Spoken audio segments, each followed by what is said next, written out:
Neville Goddard. Feeling is the secret. Of making many books there is no end. Ecclesiastes 12 verse 12. He that would perfect himself in any art whatsoever, let him betake himself to the reading of some sure and certain work. Upon his art many times over, for to read many books upon your art produces confusion rather than learning. Old saying. This book is concerned with the art of realizing your desire. It gives you an account of the mechanism used in the production of the visible world. It is a small book but not slight. There is a treasure in it, a clearly defined road to the realization of your dreams. Were it possible to carry conviction to another by means of reasoned arguments and detailed instances, this book would be many times its size. It is seldom possible, however, to do so by means of written statements or arguments, since to the suspended judgment it always seems plausible to say that the author was dishonest or deluded, and, therefore, his evidence was tainted. Consequently, I have purposely omitted all arguments and testimonials, and simply challenged the open-minded reader to practice the law of consciousness as revealed in this book. Personal success will prove far more convincing than all the books that could be written on the subject. Neville. Chapter 1, Law and its Operation. The world, and all within it, is man's conditioned consciousness objectified. Consciousness is the cause as well as the substance of the entire world. So, it is to consciousness that we must turn if we would discover the secret of creation. Knowledge of the law of consciousness and the method of operating this law will enable you to accomplish all you desire in life. Armed with a working knowledge of this law, you can build and maintain an ideal world. Consciousness is the one and only reality, not figuratively but actually. This reality may for the sake of clarity be likened unto a stream which is divided into two parts, the conscious and the subconscious.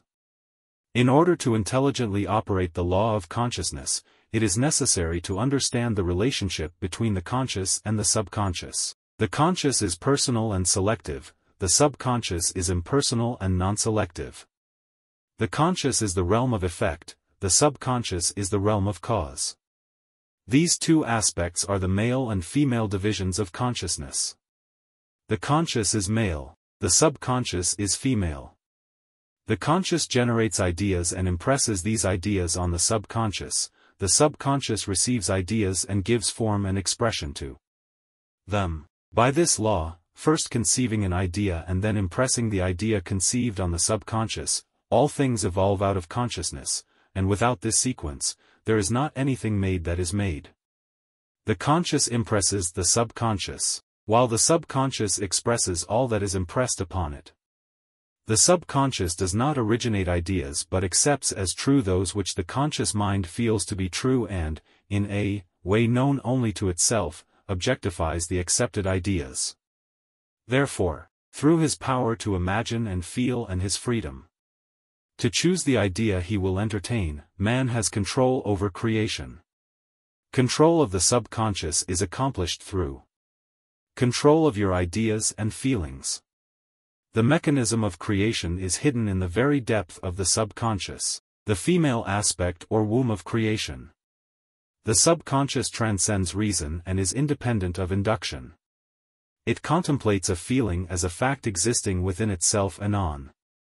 This assumption proceeds to give expression to it. The creative process begins with an idea and its cycle runs its course as a feeling and ends in a volition to act.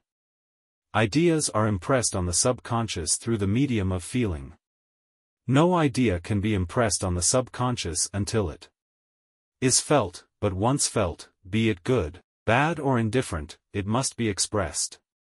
Feeling is the one and only medium through which ideas are conveyed to the subconscious. Therefore, the man who does not control his feeling may easily impress the subconscious with undesirable states. By control of feeling is not meant restraint or suppression of your feeling, but rather the disciplining of self to imagine and entertain only such feeling as contributes to your happiness.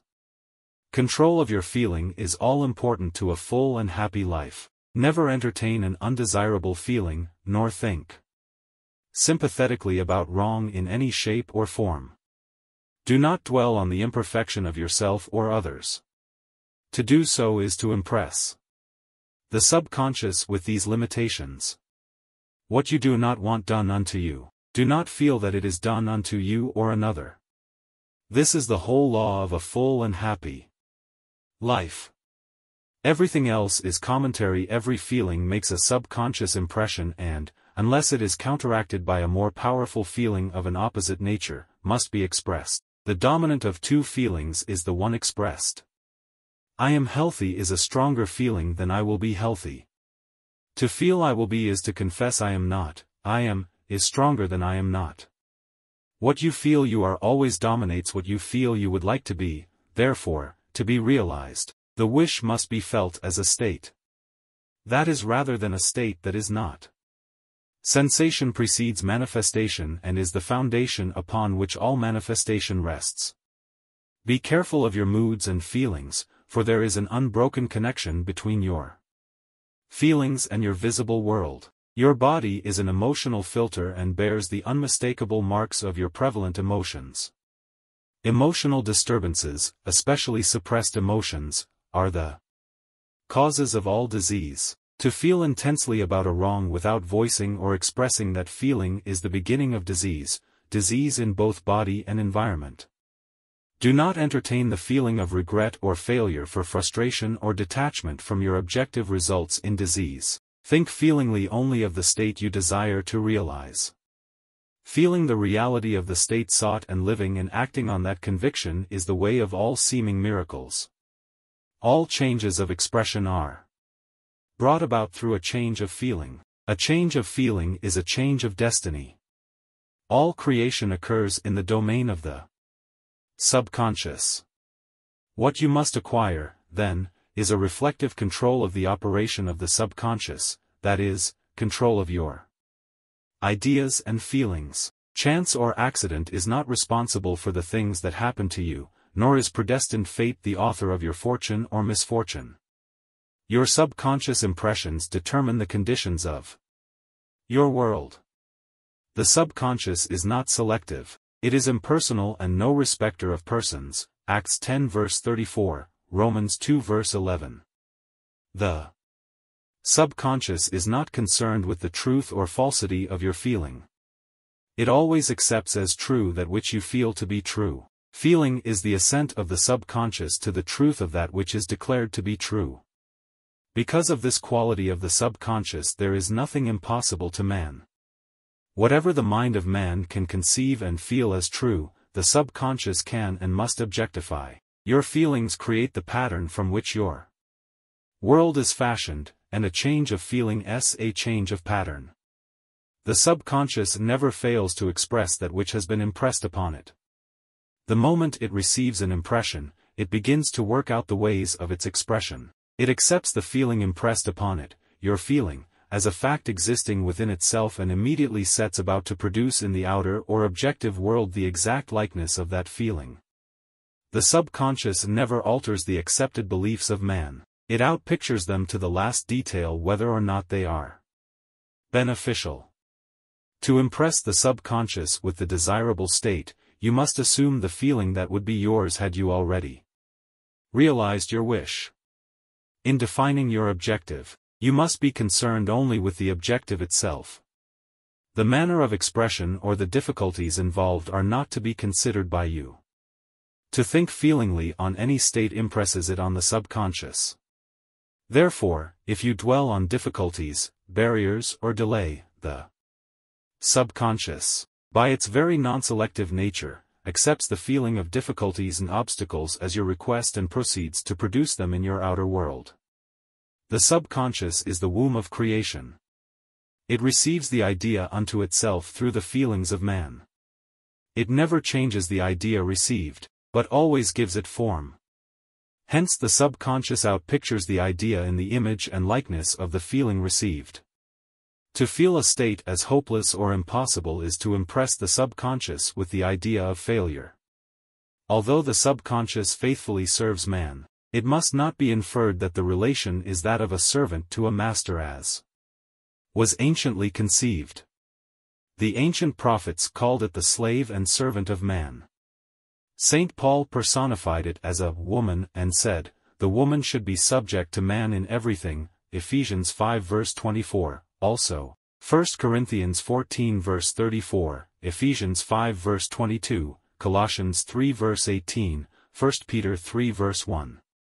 The subconscious does serve man and faithfully gives form to his feelings. However, the subconscious has a distinct distaste for compulsion and responds to persuasion rather than to command. Consequently, it resembles the beloved wife more than the servant.